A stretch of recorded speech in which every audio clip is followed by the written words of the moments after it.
So check it out, guys. I'm here at Walmart, right? And I wanted to show you guys top 5 bass fishing lures at my local Walmart. Number 1,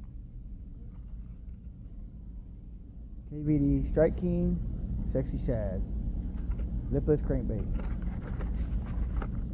Number 2, KVD Sexy Shad Square Bill Crankbait. Alright, that's 2. Alright, number 3 will be any type of Senko that you can get from Walmart. These are the Strike King brand. Some Walmarts have the Yamamoto, some don't.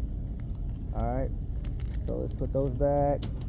Alright, number 4 is going to be your Z-Man Chatterbaits.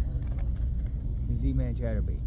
Alright, so if you want to get stuff from Walmart, those are the best. Alright, and then number 5, you would have to get an underspin hook with KVD soft plastic caffeine shad. Those are my 5 top lures from Walmart.